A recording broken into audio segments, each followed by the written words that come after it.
ଲଗାଣ ବର୍ଷା ଓ ବନ୍ୟା ଜଳ ଯୋଗୁଁ ଭଦ୍ରକ ପୌରପାଳିକାର 19 ନମ୍ବର ୱାର୍ଡର ଅନେକ ଅଞ୍ଚଳ ଦୀର୍ଘ ପ୍ରାୟ 15 ଦିନ ଧରି ପାଣି ଘେରରେ ରହିଥିବା ଅଭିଯୋଗ ହୋଇଛି। ଦୀର୍ଘଦିନ ଧରି ଘର ଚାରିପାଖରେ ପାଣି ଜମି ରହିବା ସହ କେତେକ ଘର ଭିତରକୁ ମଧ୍ୟ ପାଣି ପଶୁଥିବାର, ବିଶେଷ କରି ଗରିବ ଓ ଅସହାୟ ପରିବାରଗୁଡ଼ିକ ଅତ୍ୟନ୍ତ ଦୁର୍ବିସହ ପରିସ୍ଥିତିରେ ଦିନ କାଟୁଥିବା ଜଣାପଡ଼ିଛି।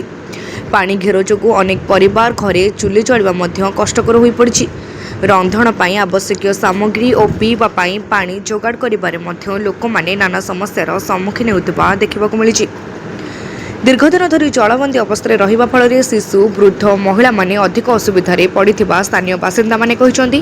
ପ୍ରଶାସନିକ ସହାୟତା ମିଳୁନଥିବା ଅଭିଯୋଗ। ସ୍ଥାନୀୟ ଲୋକଙ୍କ ଅଭିଯୋଗ ଅନୁସାରେ ପ୍ରାୟ 15 ଦିନ ଧରି ଅନେକ ପରିବାର ପାଣି ଘେରରେ ରହିଥିଲେ ମଧ୍ୟ ଏପର୍ଯ୍ୟନ୍ତ ଆବଶ୍ୟକ ମାତ୍ରାରେ ପ୍ରଶାସନିକ ସହାୟତା ପହଞ୍ଚି ନାହିଁ।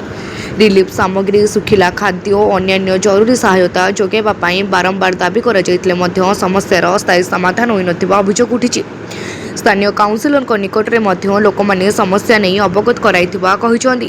ତେବେ ପ୍ରଭାବିତ ପରିବାରଙ୍କ ନିକଟରେ ସରକାରୀ ରିଲିଫ୍ ପହଞ୍ଚି ନଥିବା ଅଭିଯୋଗ ହୋଇଛି। ଫଳରେ ଅସହାୟ ପରିବାରଗୁଡ଼ିକ ନିଜ ଭରସାରେ ଦୁର୍ଦ୍ଦିନ କାଟୁଛନ୍ତି।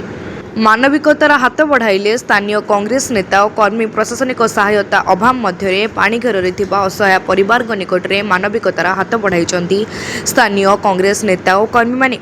ନିଜସ୍ୱ ଉଦ୍ୟମରେ ପ୍ରଭାବିତ ଲୋକଙ୍କ ପାଇଁ ଶୁଖିଲା ଖାଦ୍ୟର ବ୍ୟବସ୍ଥା କରାଯାଇ ଘରେ ଘରେ ପହଞ୍ଚାଇ ଦିଆଯାଇଥିବା ଜଣାପଡ଼ିଛି। ଏହି ଅବସରରେ କଂଗ୍ରେସର ଜିଲ୍ଲା ସଭାପତି ନଳିନୀକାନ୍ତ ମହାନ୍ତି, ଦଳିତ ନେତା ରାଜେନ୍ଦ୍ର ଜେନା, ଲାଲୁ ଖାଁ ସମେତ 27 ନମ୍ବର ୱାର୍ଡର କାଉନ୍ସିଲର ତନା ଭାଇ ଓ ବହୁ କଂଗ୍ରେସ ନେତା, କର୍ମୀ ଏବଂ ସଦସ୍ୟ ଉପସ୍ଥିତ ରହିଥିଲେ। ସେମାନଙ୍କ ପକ୍ଷରୁ ପ୍ରାୟ ଶତାଧିକ ଲୋକଙ୍କୁ ଶୁଖିଲା ଖାଦ୍ୟ ବଣ୍ଟନ କରାଯାଇଥିଲା। ପାଣି ଘେରରେ ରହୁଥିବା ଗରିବ ପରିବାରମାନଙ୍କୁ ଖାଦ୍ୟ ସାମଗ୍ରୀ ପ୍ରଦାନ କରାଯିବା ସହ ସେମାନଙ୍କ ସମସ୍ୟା ସମ୍ପର୍କରେ ନେତା ଓ କର୍ମୀମାନେ ଅବଗତ ହୋଇଥିଲେ। ଦୀର୍ଘଦିନ ଧରି ଲୋକମାନେ କିପରି ଅସୁବିଧାରେ ଅଛନ୍ତି ତାହା ସେମାନେ ଅନୁଭବ କରିଥିବା କୁହାଯାଇଛି। ପାଣିରେ ଦୁର୍ବଳ ହେଉଛି ଘରର କାନ୍ଥ। ଦୀର୍ଘ ସମୟ ଧରି ଘର ଚାରିପାଖରେ ଓ ଘର ଭିତରେ ପାଣି ରହିବା ଯୋଗୁଁ ଅନେକ ଘରର କାନ୍ଥ ଦୁର୍ବଳ ହୋଇପଡ଼ିଥିବା ଅଭିଯୋଗ ରହିଛି। କେତେକ ଘରର କାନ୍ଥ ଭୁଷୁଡ଼ି ପଡ଼ିଥିବା ମଧ୍ୟ ସ୍ଥାନୀୟ ଲୋକମାନେ କହିଛନ୍ତି। ଏପରି ପରିସ୍ଥିତିରେ ନିଜେ ଘରେ ରହିବାକୁ ମଧ୍ୟ ପରିବାରଗୁଡ଼ିକ ଭୟ କରୁଥିବା ଜଣାପଡ଼ିଛି। ବିଶେଷ କରି ଦୁର୍ବଳ ଘରେ ବୃଦ୍ଧ ଓ ଶିଶୁ ଓ ମହିଳାଙ୍କ ରହିବା ଅତ୍ୟନ୍ତ ଚିନ୍ତାଜନକ ହୋଇପଡ଼ିଛି। ତେଣୁ କ୍ଷତିଗ୍ରସ୍ତ ଘରଗୁଡ଼ିକର ତୁରନ୍ତ ଯାଞ୍ଚ କରାଯାଇ ଆବଶ୍ୟକୀୟ ସୁରକ୍ଷା ବ୍ୟବସ୍ଥା କରିବାକୁ ଦାବି ହୋଇଛି। ତୁରନ୍ତ ସର୍ଭେ ଓ ରିଲିଫ୍ ଦାବି। 19 ନମ୍ବର ୱାର୍ଡର ପାଣି ଘେରରେ ଥିବା ସମସ୍ତ ପରିବାରଙ୍କର ତୁରନ୍ତ ସର୍ଭେ କରି ପ୍ରକୃତ କ୍ଷୟକ୍ଷତିର ଆକଳନ କରିବାକୁ ଦାବି ହୋଇଛି। ଏଥିସହ ପ୍ରଭାବିତ ପରିବାରକୁ ଶୁଖିଲା ଖାଦ୍ୟ, ରନ୍ଧନ ସାମଗ୍ରୀ, ପିଇବା ପାଣି ଓ ଅନ୍ୟାନ୍ୟ ଆବଶ୍ୟକ ସହାୟତା ଯୋଗାଇବା ପାଇଁ ଦାବି ହୋଇଛି। ଯେଉଁ ପରିବାରଙ୍କ ଘର ପାଣି ଯୋଗୁଁ କ୍ଷତିଗ୍ରସ୍ତ କିମ୍ବା ଭୁଷୁଡ଼ି ପଡ଼ିଛି ସେମାନଙ୍କୁ ନିୟମ ଅନୁସାରେ ଘର ମରାମତି କିମ୍ବା ଆବଶ୍ୟକୀୟ ସ୍ଥଳରେ ଘର ନିର୍ମାଣ ପାଇଁ ସରକାରୀ ସହାୟତା ପ୍ରଦାନ କରିବାକୁ ମଧ୍ୟ ଦାବି ଉଠିଛି। ସମାଧାନ ନ ହେଲେ ଆନ୍ଦୋଳନ ଚେତାବନୀ। ଦୀର୍ଘ 15 ଦିନ ଧରି ଲୋକମାନେ ପାଣି ଘେରରେ ରହିଥିବା ସତ୍ତ୍ୱେ ଯଦି ତୁରନ୍ତ ପ୍ରଶାସନିକ ପଦକ୍ଷେପ ନିଆନଯାଏ ତେବେ ଆଗାମୀ ଦିନରେ 19 ନମ୍ବର ୱାର୍ଡବାସୀ ନିଜ ଅଧିକାର ପାଇଁ ରାସ୍ତାକୁ ଓହ୍ଲାଇବେ ବୋଲି ଚେତାବନୀ ଦେଇଛନ୍ତି। କାଉନ୍ସିଲରଙ୍କ ସହ ତହସିଲ କାର୍ଯ୍ୟାଳୟ ସମ୍ମୁଖରେ ଆନ୍ଦୋଳନ କରିବାକୁ ମଧ୍ୟ ବାସିନ୍ଦାମାନେ ବାଧ୍ୟ ହେବେ ବୋଲି କହିଛନ୍ତି। ଏବେ ପ୍ରଶ୍ନ ଉଠୁଛି, ଦୀର୍ଘଦିନ ଧରି ଜଳବନ୍ଦୀ ଅବସ୍ଥାରେ ଥିବା ଏହି ଗରିବ ପରିବାରମାନଙ୍କ ପାଖରେ ପ୍ରଶାସନ କେବେ ପହଞ୍ଚିବ? ଲୋକଙ୍କ ଦୁର୍ଦ୍ଦଶାକୁ ଗୁରୁତ୍ୱ ଦେଇ ତୁରନ୍ତ ସର୍ଭେ, ରିଲିଫ୍ ବଣ୍ଟନ ଓ କ୍ଷୟକ୍ଷତିର ଆକଳନ କରାଯାଇ ସହାୟତା ଯୋଗାଇ ଦିଆଯିବା ଏବେ ଜରୁରୀ ହୋଇପଡ଼ିଛି। ବନ୍ୟା ଆପଣଙ୍କର 28 ତାରିଖ ଦିନ ଲଗାଣ ବର୍ଷା ହେଲା ପରେ ଭଦ୍ରକର ଜିଲ୍ଲାରେ 6ଟି ବ୍ଲକ, ଭଦ୍ରକ ଟାଉନ୍ ଯେଉଁଟା ହାର୍ଟ ଅଫ୍ ଦି ଟାଉନ୍, ସେଠି ବି 7ଟା ମ୍ୟୁନିସିପାଲିଟି ୱାର୍ଡ଼ରେ ପାଣି ଭରିଗଲା।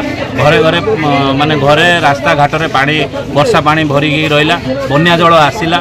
ଏ ବନ୍ୟା ଜଳ ଆସିଲା ଫଳରେ କଂଗ୍ରେସ ଦଳ ତ ତା କାର୍ଯ୍ୟ କରୁଛି। ଜିଲ୍ଲା କଂଗ୍ରେସ କମିଟି ସେ ବନ୍ୟା ହେଲା ଦିନଠାରୁ 29 ତାରିଖ ଠାରୁ ଆଜି ପର୍ଯ୍ୟନ୍ତ ବିଭିନ୍ନ ଜାଗାରେ ଆପଣମାନେ ଦେଖିଥିବେ, ବିଭିନ୍ନ ବ୍ଲକରେ, ବିଭିନ୍ନ ପଞ୍ଚାୟତରେ କଂଗ୍ରେସ ଦଳର ଲୋକମାନେ ଜିଲ୍ଲା କଂଗ୍ରେସ କମିଟି ତରଫରୁ ଟିମ୍ ତିଆରି କରି ବଣ୍ଟା ଚାଲିଛି। 27 ନମ୍ବର ୱାର୍ଡ଼ରେ ବଣ୍ଟା ହେଇଥିଲା। ଆଜି 19 ନମ୍ବର ୱାର୍ଡ଼ରେ ଆମର ଯେଠି କାଉନ୍ସିଲର ଅଛନ୍ତି ରୁକ୍ସାନା ମ୍ୟାଡ଼ାମ୍, ତାଙ୍କ ନେତୃତ୍ୱରେ ଏଠି ଯୁବ ନେତା ଆମର ଲାଲୁ ଭାଇ ଅଛନ୍ତି, ତାଙ୍କ ନେତୃତ୍ୱରେ ବି ବଣ୍ଟା ଯାଉଛି। ଆଜି ଆମେ ସରକାରଙ୍କୁ ଅନୁରୋଧ କରୁଛୁ, ପ୍ରଶାସନକୁ ଅନୁରୋଧ କରୁଛୁ, ଆସିକି 27 ନମ୍ବର ୱାର୍ଡ଼ ବନ୍ୟା ଘୋଷଣା କରିଦେଲେ। 19 ନମ୍ବର ୱାର୍ଡ଼ ବନ୍ୟା ବର୍ତ୍ତମାନ ପୁରା ଜଳମଗ୍ନ ଭିତରେ ପ୍ରାୟ ଘର ରହିଛି। ଲୋକ ବହୁତ ହଇରାଣ ହରକତ ହେଉଛନ୍ତି। ଆପଣ ଫିଜିକାଲି ଆସିକି ତଦନ୍ତ କରନ୍ତୁ। ଯେଉଁମାନଙ୍କର ଘର ଭାଙ୍ଗିଛି ସେମାନଙ୍କୁ ସରକାରୀ ଯେଉଁ ପ୍ରକାର ଆର୍ଥିକ ସାହାଯ୍ୟ କି ପାଲ କି ତାଙ୍କୁ ଖାଇବା, ଶୁଖିଲା ଖାଦ୍ୟ, ରନ୍ଧା ଖାଦ୍ୟ ଆଣିକି ତାଙ୍କୁ ପହଞ୍ଚାଇବା ନିଶ୍ଚିତ ଆବଶ୍ୟକ। ଯେହେତୁ ସରକାରକୁ ଅନୁରୋଧ କରୁଛି, ଆଜି ପର୍ଯ୍ୟନ୍ତ ମେଘ ବର୍ଷା ବନ୍ଦ ନାହିଁ। ଲୋକ ବହୁତ ହଇରାଣ ହରକତ ହେଉଛନ୍ତି।